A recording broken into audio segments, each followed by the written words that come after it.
Welcome back to the Deep Dive. It is February 14th, 2026.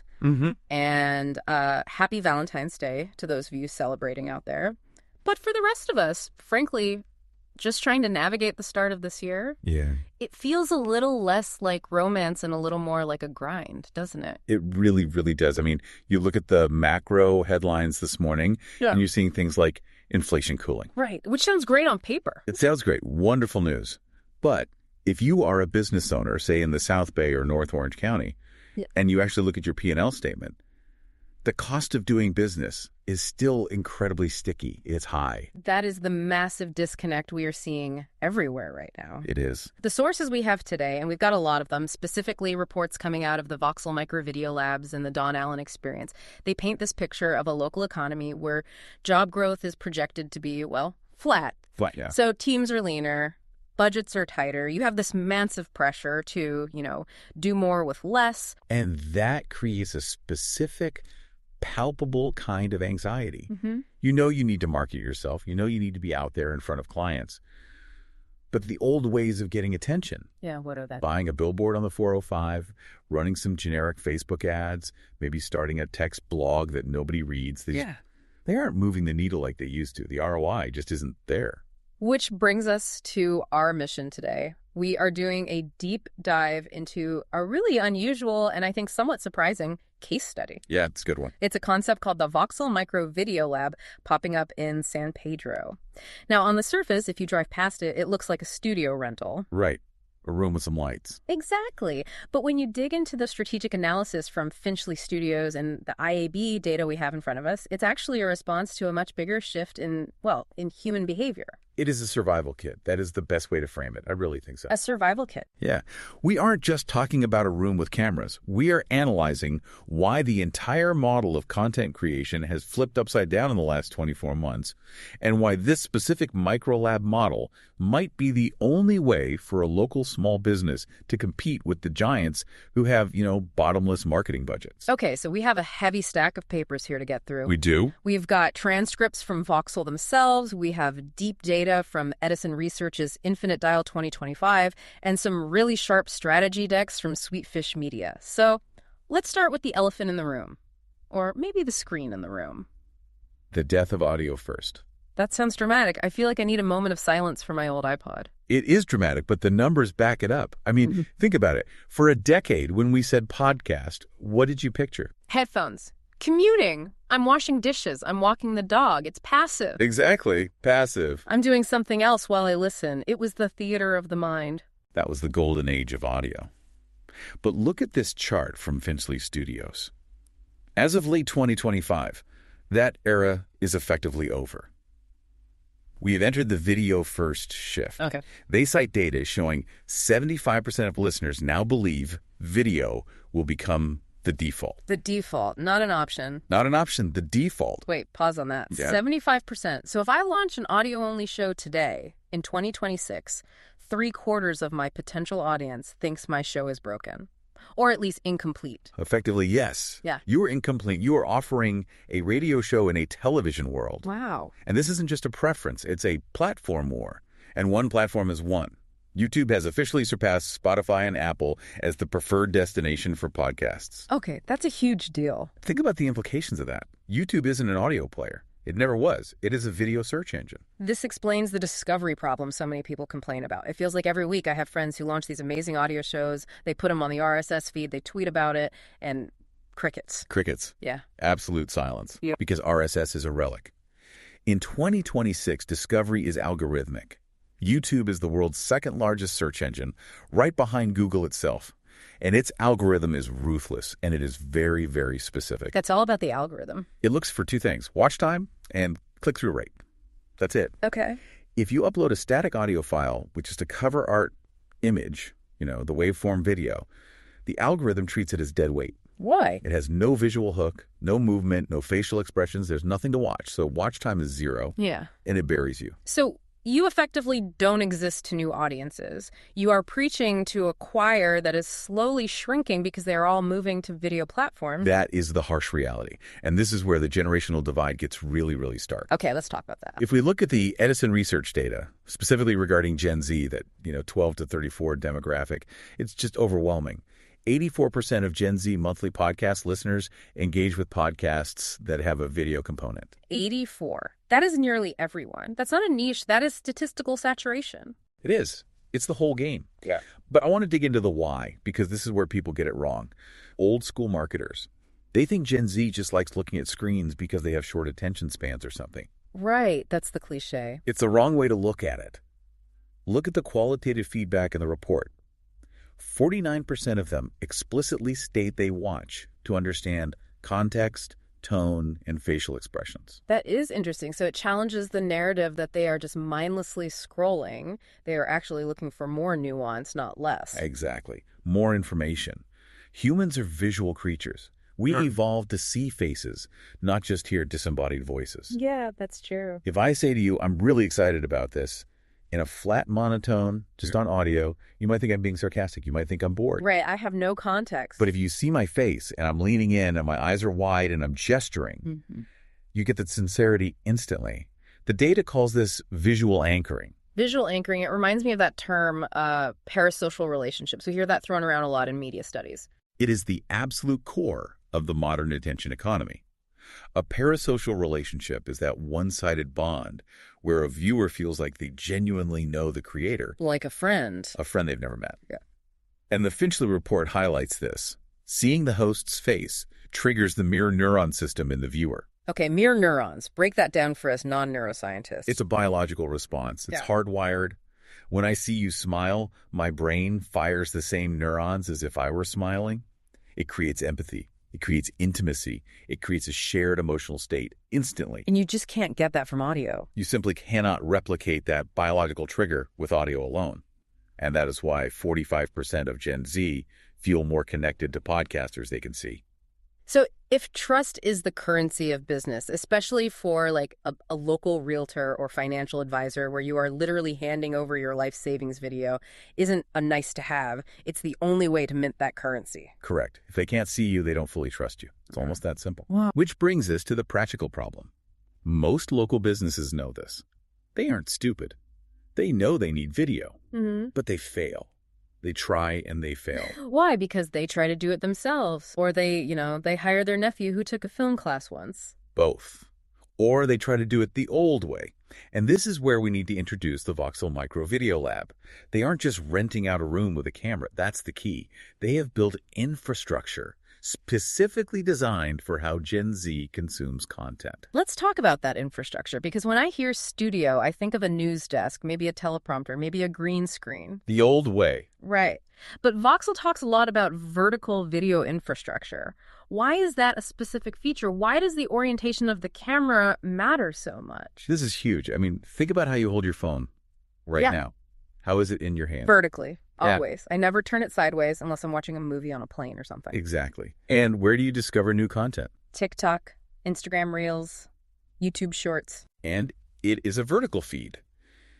The mistake businesses make is they shoot in widescreen 16:9, like a TV show, and then they try to chop it up later for TikTok. Oh, I've been down that road. It's a disaster. You end up zooming in so much that the resolution looks grainy. Or the framing is weird and your nose is half the screen. Where you have to put those blurry bars on the top and bottom. The black bars of doom. I hate those. Everyone hates them. It looks repurposed. It looks like an afterthought. It signals to the user, I made this for TV and I am forcing it onto your phone. It feels disrespectful to the platform. So what does Voxel do differently? Their model is high velocity vertical. They set up the cameras, the framing, the lighting, the entire composition to be natively optimized for the mobile screen from the very first second. Does that actually impact performance? Or does it just, look nicer to the creative director? Oh, it impacts retention significantly. The data is clear. Creators who format for vertical first viewing see a 44% increase in mobile watch time. 44%. Yeah. You're filling the screen. You are immersing the viewer. If you have those black bars, the viewer's eye starts wandering down to the next video in the feed. Yeah. You lose the immersion. You lose their attention. Okay, so the format matters a lot. But let's talk about the look, the vibe.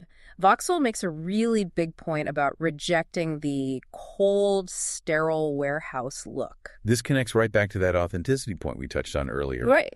Gen Z has a very, very high radar for fake. They can smell it a mile away. They reject the polished, overly produced newsroom aesthetic. Because it feels corporate. It feels corporate. It feels like you are being sold to. It's like those old school studios that look like a fake 1922 library with books that have never been opened. Yes. Or the spaceship news desk. Exactly. It creates distance. It feels like a performance. Voxel's design is about a specific vibe that builds trust. It feels like a real space, a cool space. It feels like a living room or a cool office. So the set itself is a signal. The set is part of the message. The expert insight here is that visual cues, the lighting, the furniture, the body language, are how younger viewers interpret tone. If the set looks like a sterile lab or a fake historical building, trust is lost instantly. It has to feel authentic to the person on camera. It's authenticity as a production value. You aren't trying to look like CNN. You are trying to look like a person worth listening to. Precisely. And then there is the speed. You have to talk about the speed. Voxel uses this phrase, Hollywood quality at South Bay speed. Okay, I like that. This addresses the velocity issue. Gen Z moves at the speed of social media trends. Right. A meme, a trending sound, or a hot news topic might have shelf life of 48 hours, maybe 24 if you're lucky. It's gone in a flash. If you were using a traditional production model with a director and an editor, it might take you 3 days just to get the footage back. By which time, the trend is dead. You look like the grandpa trying to use slang from 5 years ago. It's cringy. You look out of touch? Voxel's model allows creators to record and publish almost instantly. If a conversation is trending now, a local business can participate now. Not 3 days later. Not 3 days later when nobody cares. You are part of the active conversation, which builds relevance. That speed seems critical not just for memes, but for actual business news, which I think segues perfectly into our next segment. We need to talk about the economic pressure cooker that these small businesses are in. Let's go back to that 2026 context, February 2026.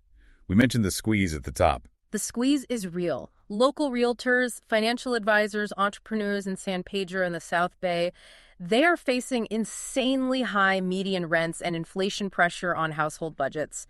Their clients are feeling it, and they are feeling it. So they need to market themselves to survive, but they don't have unlimited funds. Exactly. And traditionally, video has been the most expensive form of marketing you could possibly choose.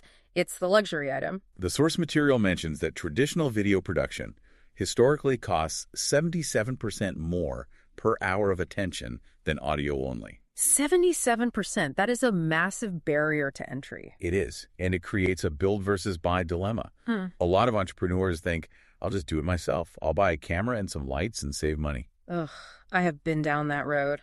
And I've seen friends go down that road. Yeah. You end up with a room full of cables, some ugly foam panels on the wall. Oh, the ugly foam panels. And you realize you have no idea how to light yourself without looking like a ghost. Or worse. Or a hostage video. That's the classic. Exactly. And that is the trap. You spend $2,000 on gear, you waste 50 hours trying to learn Adobe Premiere, and the result still looks amateur. It hurts your brand more than it helps. This is where Voxel's value proposition for the local business owner really crystallizes. Okay. We identified 5 strategic advantages in the source material that specifically address this economic reality.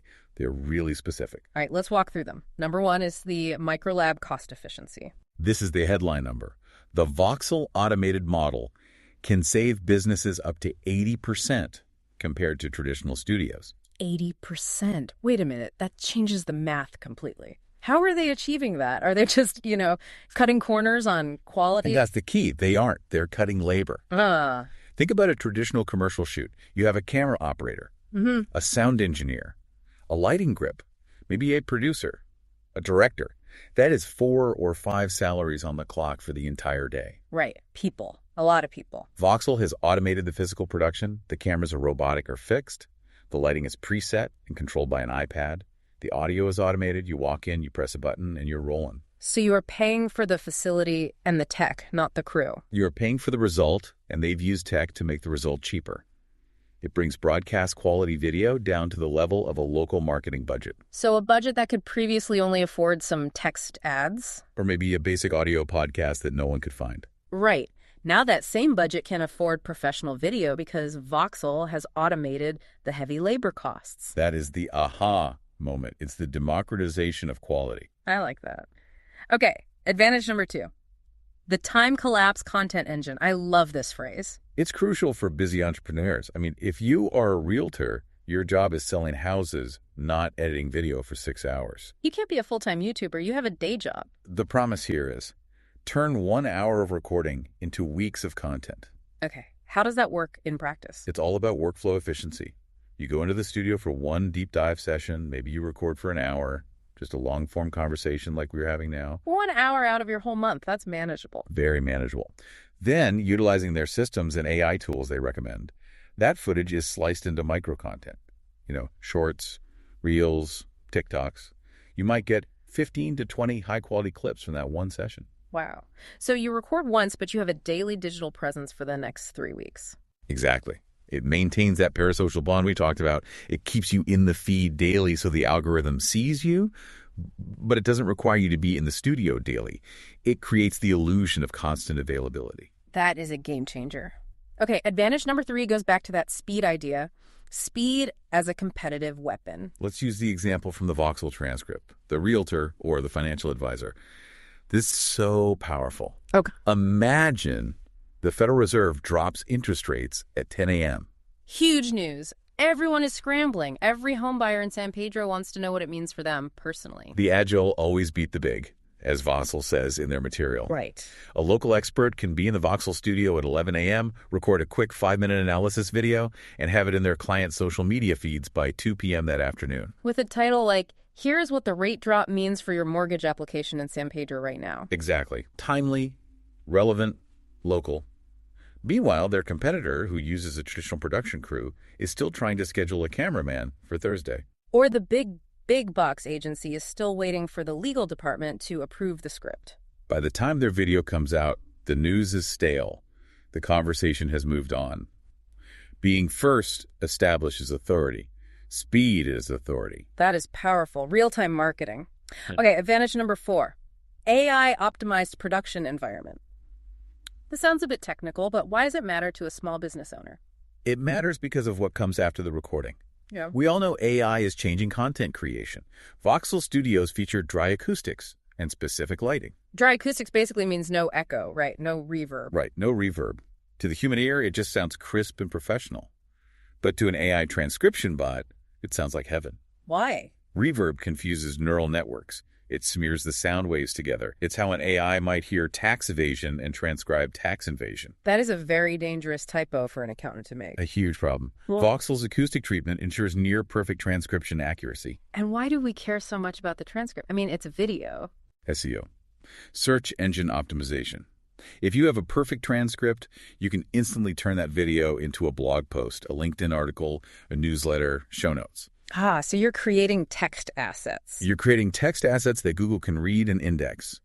So when someone in your town searches Financial Advisor San Pedro, your content shows up because the AI could actually understand what you said in your video.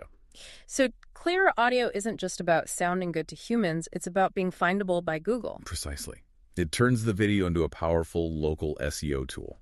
It solves that discovery problem we talked about earlier. That's brilliant. Okay, and finally, advantage number 5, visual parasocial trust. This brings us full circle to the Gen Z point, but applies it directly to business development. For local service providers, we're talking lawyers, agents, consultants. Trust is the entire product. You aren't buying a widget, you are buying the person, their expertise, their judgment. And using professional lighting and set design, which Voxel provides, avoids that amateur webcam look. It signals that you are a premium service provider before you even open your mouth. It's the digital equivalent of wearing a nice suit to a client meeting instead of a t-shirt. It's exactly that. Yeah. It's a nonverbal cue of quality and professionalism. And the retention stats are just staggering. Viewers retain 95% of a message via video versus only 10% via reading it in a block of text. 95%. If you want your client to actually remember your advice, you need to show them your face when you deliver it. So let's try to synthesize all of this. We've looked at the massive shift to video, the specific habits of Gen Z, the economic pressure on local businesses, and these 5 very specific advantages Voxel offers. What is the final verdict here? I think the verdict for 2026 is that video is no longer a value add. That's old thinking. It is a defensive necessity. Defensive necessity, meaning if you aren't doing it, you are actively losing ground. You're falling behind. Exactly. With 60% of listeners preferring video and YouTube absolutely dominating discovery, not investing in video is a risk to your business's survival. And there is another layer here we should touch on, diversity and reach. Tell me more about that. The data from Edison shows that Black and Latino audiences are engaging with podcasts at record highs. We're talking 58% and 51% monthly consumption, respectively. Wow, those are huge numbers. They are, and these demographics over-index on video consumption. They prefer it. So representation matters. Hugely. Video accelerates connection because seeing someone who looks like you or just seeing the authentic human across the screen, it builds that bridge faster than text or audio ever could. So video isn't just about reaching Gen Z. It opens doors to a wider, more diverse client base for these local businesses. So it opens doors to a wider audience. And regarding that build versus buy question for a local business in 2026, the answer seems obvious. The math points to rent, or buy subscription in this case. It eliminates the depreciation of gear. You don't have to buy a new $4,000 camera every 2 years when a new model comes out. And it eliminates the massive learning curve of trying to figure out lighting and audio engineering. It allows the entrepreneur to focus on the message, not the tech. You don't have to be a videographer. You just have to be an expert in your own field. That's the whole point. That is the key. You focus on what you're good at. Exactly. So, to recap, Voxel Micro Video Lab seems to act as this bridge. It brings that Hollywood quality look to local small business budgets. It translates traditional business expertise into the vertical video language that Gen Z and, frankly, everyone else actually speaks now. And the key takeaways are speed, automation, cost efficiency, and authenticity. It hits all the major pain points. It's a fascinating model. And as we wrap up, I want to leave our listeners with one final thought. We've talked a lot about automation and AI today. We have. It's woven through this whole story. So if AI can automate the editing and the lighting and the transcription, and if studios like Voxel can reduce the cost by 80%, then the barrier to entry is basically gone. It's on the floor. Right. Anyone can produce broadcast quality video instantly and cheaply. Which raises the big question, the next question. Exactly. In a world where everyone looks professional, where glossy is cheap and accessible to all, what becomes the new scarcity? What's the thing that's actually rare and valuable? It won't be resolution. It won't be good lighting. That'll be table stakes. I don't think so either. I think it's going to be the raw, unscripted humanity of the host. Can you actually hold a conversation? Do you have something real and valuable to say? Is there a person there? The tech gets out of the way, and we are left with just the person and their ideas. Exactly. So as you settle into 2026, ask yourself, are you just another talking head with a nice camera, or are you bringing the vibe? That's the question. Thanks for listening to The Deep Dive. We'll see you next time. See you next time.